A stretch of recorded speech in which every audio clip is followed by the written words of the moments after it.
Dito lang. Okay. Dito po, pwede kayo mag-assign ng customer. Okay. Kung wala ba, gusto nyong para kilala nyo na kung sino yung customer na palabas sa ano yun.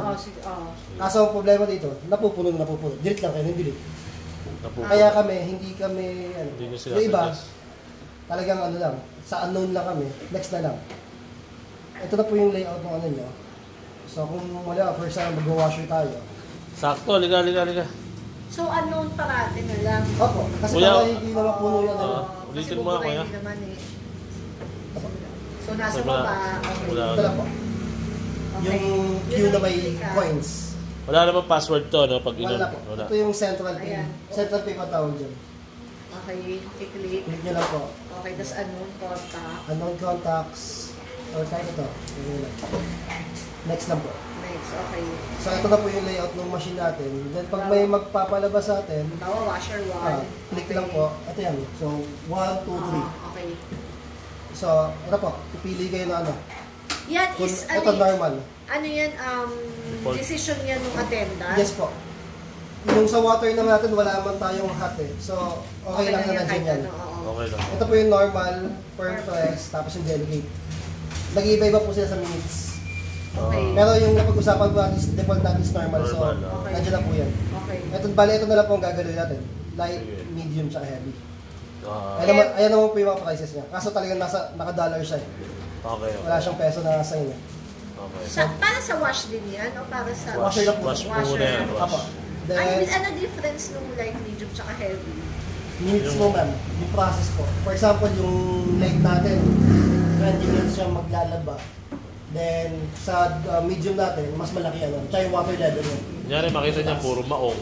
Oo. Pwede niya i-suggest na medium na lang po natin yan. Mas mahal. Plus 5. Pagkaayaw, okay lang. Basta light lang yung normal. Apa, default po natin 60 light. pesos, okay. So, add lang po natin yan. Nandiyan na po siya. Then, send na po. Okay. Ayun po. Ulit na siya. Okay, pag sinend mo na siya, pwede na siya mabuksan. Kahit ang nabuksan mo po yan, hindi pa po siya nag-lock niya. Once na press mo yung start, doon lang siya mag-lock. Pero kung hindi nakasara, hindi hindi po. So, start nyo lang po. Nagana na po siya. Hindi ko na lang yan. Ano to, 30 minutes? Opo, 30 minutes yung sa light niya. Sige, tapos I-play natin siya. Na. Huwag na. Cancel ko na lang dito. Okay, so ganito mag-cancel. Ano yun? Yung pag-cancel, kunyari, kinancel mo, nagre-reflect ba yun sa report? Hindi po. Hindi? Kasi nag-okay yun ang... Kaya yun po yung isang itutulong sa inyo. Sige. Okay. So, siguro mamaya na lang. Sige. Ganun din po sa dryer natin. Next lang, dryer. Ito pwede natin paikutin, no heat. So, wala na po kayo babaguhin dyan. High temperature tayo palagi. So, no heat. Tapos ito po yung sabi kong top off. So, ang napag-usapan po natin is 10 pesos, 5 minutes, di ba? So, input nyo lang po 10 pesos. Automatic, madadagdagan siya ng 5 minutes sa ano niya. Kapag yung nag-extend siya, pero pag normal, doon lang sa ano. Pero hindi siya pwedeng, for example, natapos na siya maglaba, then gusto niya mag-extend. Hindi ko pwede. Yun yung tinatanong sa start pa lang dapat. So, parang dapat tansyado nyo. Kung alam niyo makakapal yung damit na ito,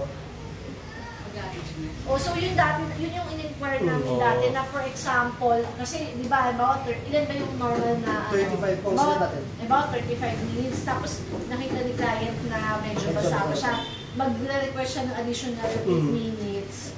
Yun ang hindi pwede. Pwede po, kaso hindi siya magre-record. Sa amin. Sa report niya. Hindi siya mag-a-appear sa report. Na nagdagdag si client. Doon po tayo sa sasabi kong module. Yung module kasi na yun po yung para sa maintenance ng machine. Kaya pwede ka mag-input ng kung ilang minutes lang gusto mo. So dapat pala sa umpisa pa lang. Yes po, sa umpisa pa lang. Medyo sinasuggest mo na. Anyway, di ba, parang trial pala naman po yung 35 minutes kasi plano nyo nung una is parang 40 minutes. So, tignan na po natin kung yung load nyo na ganito karami is hindi ba talaga kaya. Adjust na po natin kung gusto nyo. Then same lang din po. Same. Paikutin ko na po. No hit naman siya. Sige. Nasa tumunog na po. Start lang din. Yung start ba, usually yung client na nag-i-start o Client po, usually. Client. Siya magpipindot lang ng color green. Apo. so sasabihin lang niya, pwede niyo na po ipasok, tapos pag sara nyo, start nyo na lang. Yes. Ganun. Okay. So, makikita nyo po yun dito. Pag ano po. Makikita nyo dito kung ano yung mga machine na tumatakbo. Naka-yellow. Oo. So, tapat nyo na po yung cursor nyo. Click nyo. In use yung status niya. Okay. Ito naman po, in use din. Kaso, hindi pa siya nag-run. Kasi hindi ko pa pinipras yung start mode. Tapos, mayroon po siyang cycle ay color na light green. Pag light green, malapit na siya matapos. Or, nakalagay po dyan, may damit sa loob. Ay, ganito.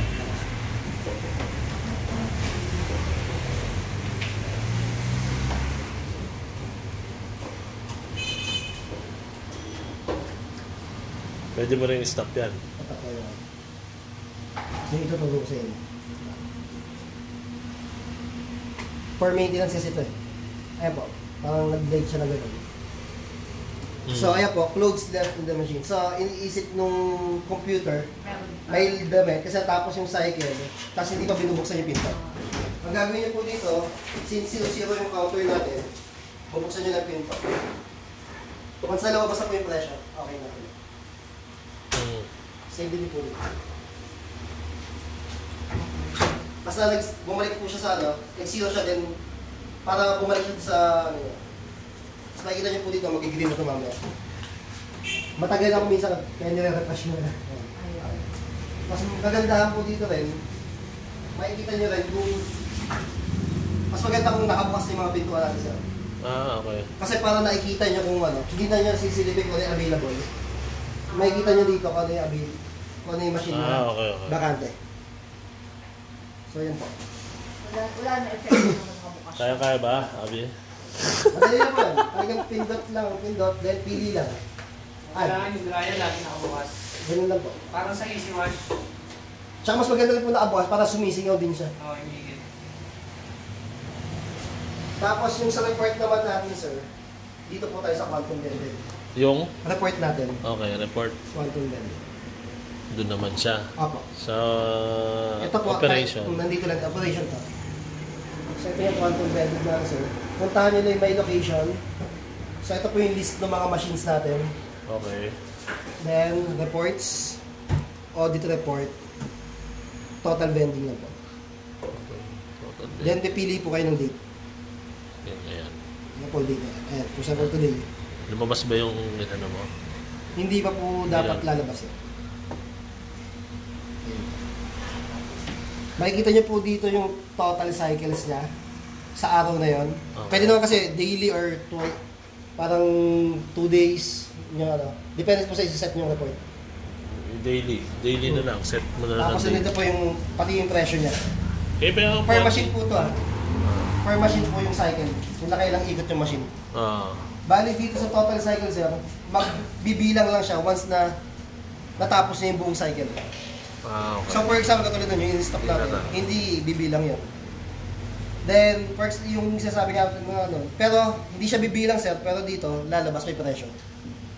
Zero siya dito, pero may presyo siya. Dadagdag siya sa presyo. Kahit di natapos. Kaya makikita niyo pa rin naman sir, kung May hindi kinancel. hindi tally. May kinancel. Kung may kinancel or wala.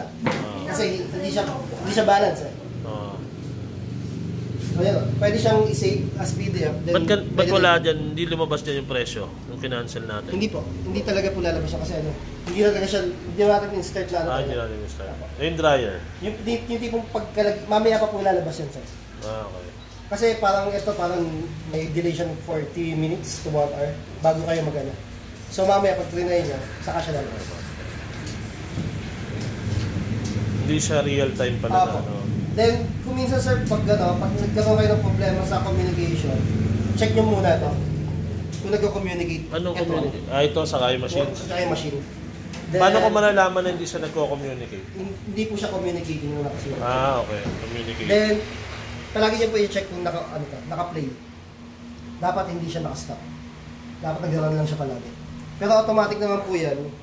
Kahit shutdown niya, pag on niyo uli ng computer niya, automatic mag-play yan. Anong problema pag naka-stop? Hindi, kuminsan lang po, sa intrado lang. Talagang biglang, may times lang na nag-stop na siya. Pero sobrang bihira. Inaano ko na sa inyo para aware lang kayo. Na dapat Hindi kayo- naman pag kunyari napindot niya ng stop Ay, yan. i-stop po yan. Hindi, I mean, stop pero makakapag-operate pa rin siya. Hindi po. Ah, hindi. Hindi siya, Ah. hindi siya mag-communicate. So yun yung magiging isang reason pagka hindi niya mabuksan yung machine. Yes, sir. Baka na So, tingnan niyo po, hanggang ngayon, nagbabasa siya. Binabasa niya. Parang continuous yung binabasa yung machine. Pwede So- lang po naka-close lang to. Bale, ito po yung purpose ng ano niya. No. Ito yung purpose purpose nito is para sa report niya. Then, tulong ko na rin sir kung gusto niyo magpalit ng price para ano. Sige, sige. Pag magpapalit naman tayo ng price, location, for example, dryer.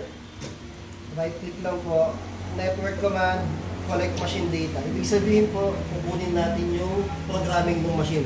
Okay. Once na okay na siya, right click, view latest machine program.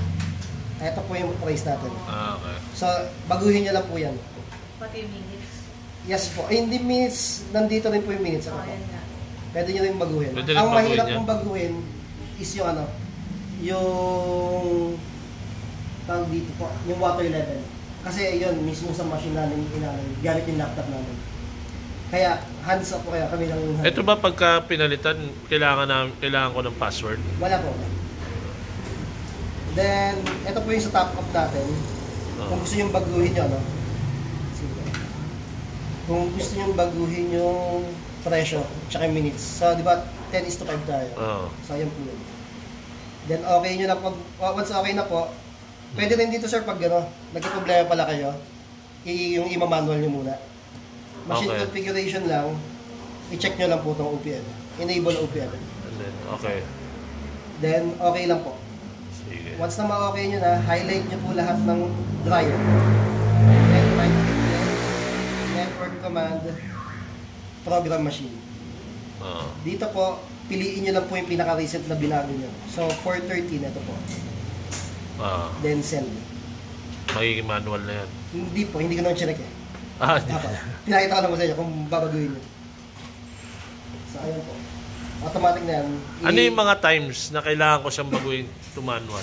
Yung tipong ano po, na, kasi kung may, pag nag-crash tong ano nyo, Itong, yung central payment. Kasi kuminsan, ayaw bumukas yan. Madali kasi makorrupt ko siya yung central payment. Pag nakorrupt siya, pero nabubuksan nyo yung quantum nyo, which is okay lang, mas mabuti. Kasi makokontrol, ano nyo siya, mga manual nyo siya. Oo. So ayan po, okay na siya. Close nyo lang yun. Na, ibig sabihin, na-program na nyo yun. Lahat yun. What else? Same lang din po sa washer, ganun lang din po. Yung procedure niya. Basta okay dan, piliin nyo lang po kung ano yung pinaka-recent na ano, na ginawa nyo changes. Yun lang po. Then, pwede na po, basta naka-close lang naman po ito pala. Basta nag-communicate ko. Paano siya mag-email sa amin ng report? So, kunyari For example po, ano po, di ba may save doon, Saan? yung sa report na ginawa doon. Pagka-save po nila, email na po nila sa inyo. Ano Save siya? siya as PDF? PDF. PDF siya. Opo. So, save niya muna sa hard disk nito. Opo. Tapos, email, yung normal na attachment na. Opo. Kala ko Sir, dun sa program. Ako hindi ko inaano eh. Hindi ko nire-recommend na i-connect sa internet eh. Ganun. Kasi hindi may iwasan kahit ano-ano po. May papasok na mga malware dyan, mga kung ano-ano. Madaling makorrupt yung ano. Tsaka nag-auto-update siya. Kahit i-disable mo yan, update ng Windows. Once na nag-auto-update siya, Dahil license? once na nag-auto-update siya, hindi siya magka-compatible yung central pay niya. So, i-install ulit natin yan sa i-reinstall natin. Kaya ako, hindi ako nag-ano na i-connect na sa internet. So, paano ang way na para makapag-report siya? Kunyari, yung end of day na transaction. Hindi yun. Yun po, siguraduhin lang nila na hindi mag-update yung ano, yung computer. Kasi ito, in-update ko sa bahay niya, sa bahay namin to. Para wala siyang ano eh. Hindi siya mag-update muna ng matagal pa eh. In-update ko siya sa ako, nire-install yung Quantum. Kasi po yung problema natin kahapon, which is dapat okay na, yung SQL, SQL na original naka-install dito is 2017. Hindi compatible dito. Yun Kasi ang yung model, problema. model po na ito, yung 330 is pang ano po, pang 2014 na SQL. So, nagpalit ako ng SQL. Ito pa bago na to. So hindi siya sira, hindi lang sila compatible. Ibang ano to. Ibang unit na. Ibang unit na. Ah. Nangutang muna kami sa Quickling. Kasi may mga spare sila doon, so hindi lang muna namin. Ano yan? Yan na yung talagang sa amin. Sa inyo no? na po yan. So, sa kanila na kami may utang. Pero may warranty naman yan. Opo. Kung sakaling, kunyari, hindi maiwasan, nag-update, nakurap, may bayad ba kami na, Yes po. may bayad na? 3.5 po yun. Puta. Kaya yung ano, yung tinuro ko na sa inyo yung pati yung pagkapalit ng presyo, sir, minutes. Kaya tinuro ko na sa inyo. May bayad. Para ano, kasi 1.5 po yun. Kaya nga, sa umpisa pa lang, since tinatanong ko na kagad yung mga clients, ma'am, sure na po ba sa presyo natin sa ano? Kasi one-time programming installation po tayo. Kung sakaling, kunyari, nagpalit ako, kunyari ngayong 7 to 12 noon, ito presyo ko 60.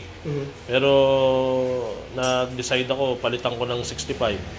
Malalaman sa report yun. Makikita po sa report. Malalaman. Basta, dito nyo, dito. Para may nasusunog. Kaya nga po eh. Ito yung tubo. Plastic eh. So, sir, po ko yan, no? Yung basta troubleshoot sa mga ano. Sige. Ito po, search nyo lang po. Okay. Okay. So, dito po.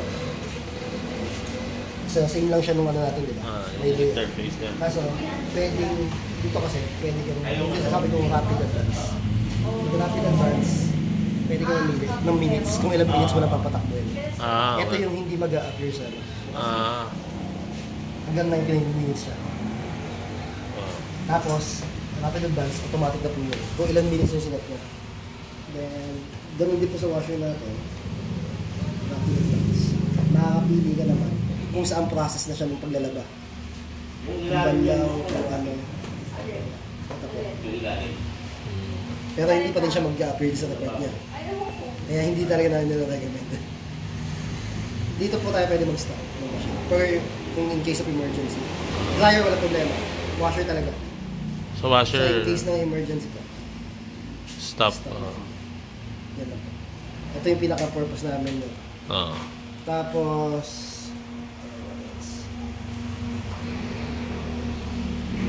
yan lang ako po yung ano dito. Dapat yan, may pagkaganyan, may password. Ano? Pag nag-set po kasi tayo ng password, lahat ng ano, lahat ng module niya. Kasi iba-iba po module niya. Ilang module ba yan? Ba't di pa nila pinag-isa na lang yan? Pwede. Pero ito lang yung kadalasan, ito na yung pinakagagamit ko. Central payment. Hanggang kailan kami pwedeng tumawag-tawag sa inyo? Wala naman po problema. Basta by phone, okay lang. Opo. Kaso, ang resume namin na ito, 26 na po. Pero kung ano lang, pwede ko naman kayo i-guide na tutug video ko. Mukha namang madali lang eh. No? Mukha namang madali lang. Kaya yung ibang client namin talagang binibideo call ko lang pag ano. Pero na lang, pag nakurap. Pag nakurap, pag nana po. Pag nakurap yung central pay natin. Install talaga. Ayun, yung pag Ano nakurap. number mo?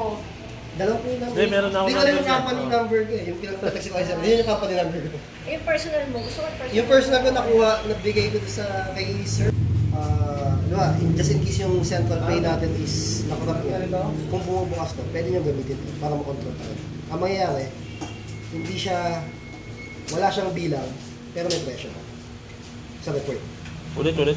Paano pagka... Yung central pay po natin, yung mismong software natin, na ginagamit. Pag example, ayaw niyang gumana.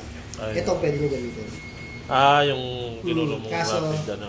Yun nga po, ang problema natin sa washer nun, hindi ka makakapili kung light, medium, or heavy. Default lang ang papaganahin niya. Unlike dito, isa lang naman to eh, wala siyang modifier. So isa lang po. Kumbaga yun ang backup Pag-backup namin. before ka mag-manual. Opo.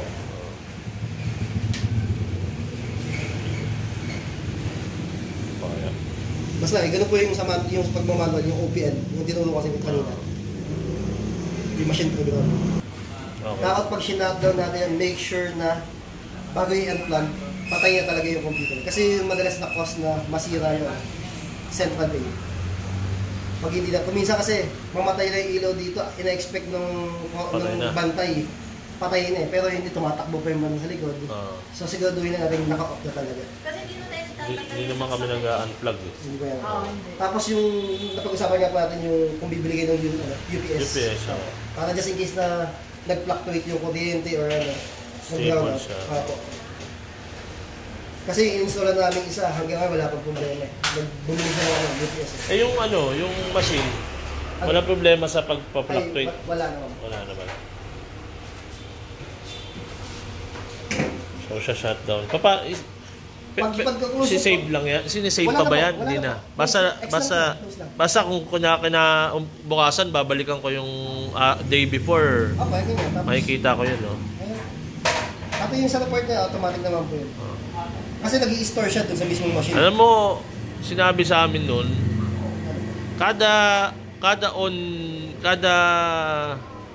kada wash, magre-report sa email. Hindi ko po na ano. Kaya sabi namin, Sino o po di, na sa inyo? hindi ako kausap, yung pinag-uusapan lang namin tong Speed Queen. Kaya namin ito yung pinili. Kasi kada on ng washer, may email, so na-monitor namin yung Not sure regarding sa unit na to, sir. Sa mga to. Kaya mo, sir, aalamin ko, tapos babalikan kita. Tukol dyan. Pero, kasi kung ganun, kailangan ako online. Oo, kaya nga eh. Kasi yun yung iniisip ko, kung palagi ka naka-online, yung risk na ano. Kung peking Windows ang gamitin namin. Eh, Pwede ba yun? talagang hindi na kayo mag-ano. Hindi ka na mag-update. Pwede rin naman, sir. Kaso pag pag ito naman ang update yung software na. Kasi automatic na, kuminsan, pag on nyo na ito, ng Quantum Bender, may lalabas siya, may bagong version eh. Yun na kung i-update nyo po. May lumalabas po yan pala. Ano nire-recommend nyo i-update namin? Opo. Kasi yun, mag-update siya pag naka-internet ko lang naman yun. Kaya mas maganda kasi kung updated talaga kayo.